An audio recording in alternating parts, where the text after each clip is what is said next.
को किसने वर्गलाया कि आपको यूरोप के ख्वाब दिखाए पहले और आप उसकी बातों में आ गए। फिर जो है शख्स ये कौन लोग हैं जो इस तरह नौजवानों को वर्गलाते हैं और उनको यहाँ से साथ लेकर जाते हैं। ये भी डन बेस पे ही है, क्योंकि 1,30,000 चलो इसने 3-4 दिन में वीज़ा भेज दिया हमें। वो वीज़ा भी ओरिजिनल नहीं था, वो भी इसी तरह फेक चढ़ाई करवाते हैं यहाँ से पाकिस्तान से।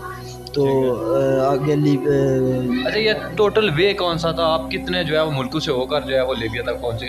सर मैं यहाँ से गया हूँ पहले दुबई, इस्लामाबाद से दुबई से मसर से माड़ा पुत्र आई घर पुजी आया तो बड़ी खुशी हुई। अस्सलाम वालेकुम नाज़रीन, सरेआम कोटली न्यूज़ के साथ मैं हूं आपका मेज़बान अब्दुल कादिर। नाज़रीन, इस वक्त मैं मौजूद हूं आज़ाद कश्मीर के सबसे बड़े ज़िला कोटली के नवाई गांव ककरनी में। नाज़रीन, आज से 2 माह कबल हमने एक स्टोरी की थी कि साकिब नामी नौजवान जो है वो लीबिया की जेलों में कैद है और उसके साथ जो है वो आज़ाद कश्मीर और पाकिस्तान के बेशुमार जो है वो नौजवान जो है वो लीबिया की जेलों में कैद हैं। यूरोप के जो है वो सोने ख्वाब जो है वो अपने ज़हन में बसाए, अपने दिल में समाए जो है वो वहाँ जा रहे थे और लीबिया की जो है वो जेलों में कैद थे।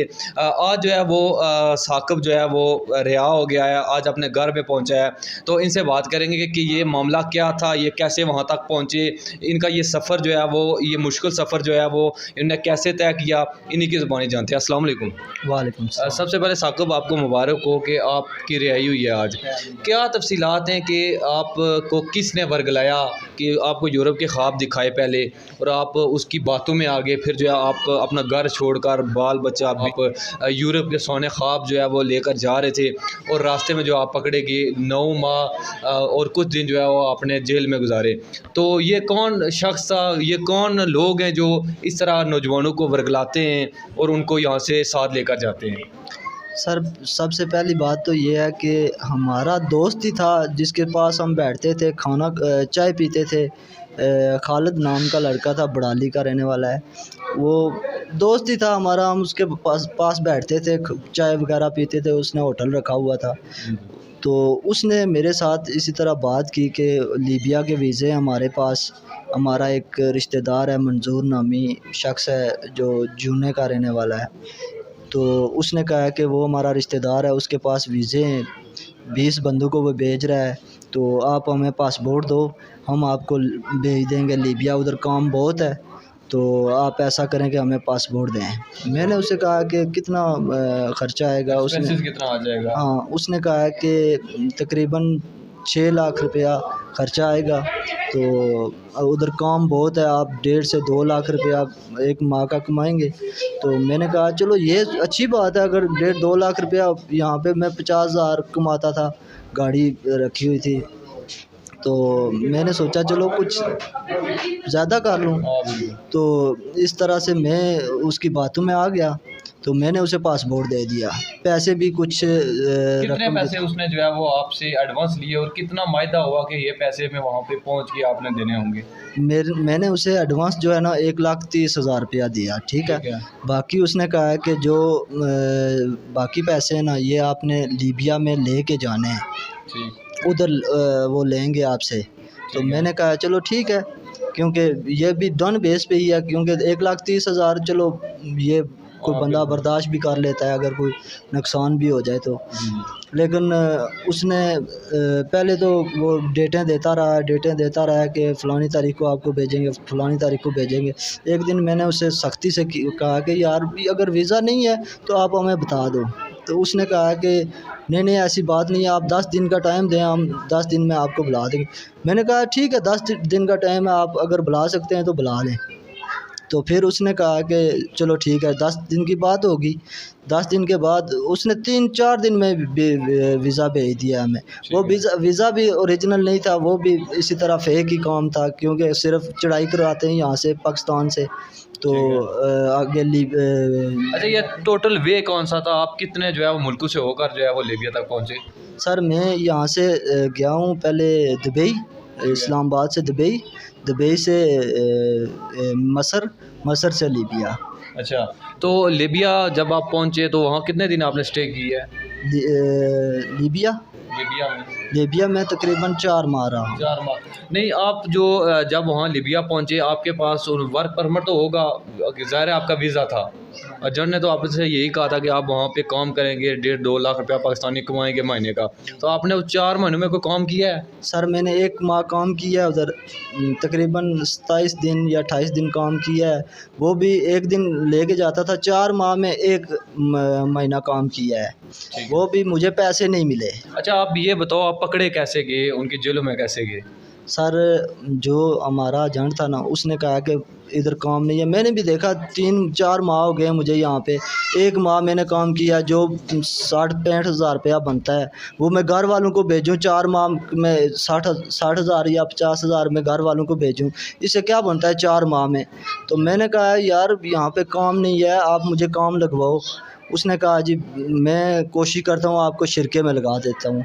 मैंने कहा लगा दो शिरके में कहीं, चलो को ड्राइव का हो, मैं ड्राइव जानता हूँ, चलो ड्राइव का हो या कोई पेंट का काम हो। उसने कहा मैं बात करता हूँ। इसी तरह 3-4 माह गुजर गए। उसने बाद में कहा जी ये काम बहुत मुश्किल है, यहाँ पे माफिया पड़ता है, आप ऐसा करें कि आपको मैं लीगल तरीके से भेजूँगा इटली। मैं ये कौन सा तरीका है लीगल? उसने कहा है कि आपका कार्ड बनेगा, आप दवाइयों वाला शिप होगा, आप अमले में शामिल होंगे, अमले के साथ आप जाएंगे। ठीक है। मैंने कहा ठीक है। मैंने कहा इसका क्या ख़र्चा आएगा? उसने कहा जी $6000।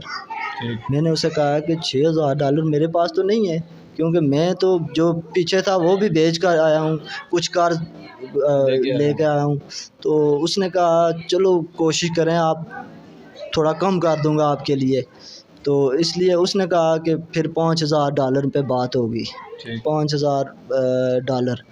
तो मैंने उसको कहा कि चलो मैं कोशिश करता हूँ, मेरे पास पैसे नहीं है। फिर मैंने वालदा को बताया, उन्होंने इधर लोगों से 10,000, 20,000, 50,000 लेके कुछ घर में भैंस थी वो भी बेची, गाड़ी थी वो भी बेची, सब कुछ फारग कर दिया है। लोगों से भी कर्जा लिया।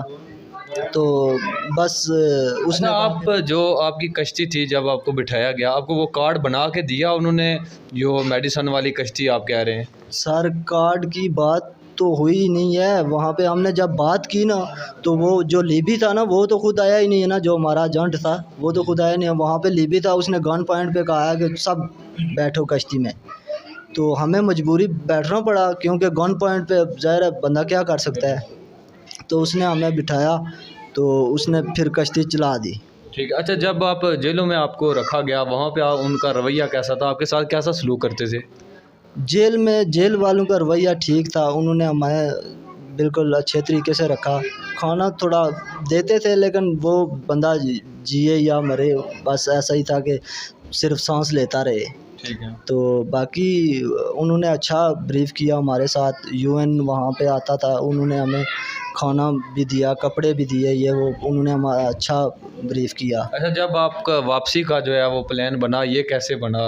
आप पाकिस्तान के सफारत खाने के कुछ सफारा वहाँ पे गया और आपका वापसी का प्लान बना?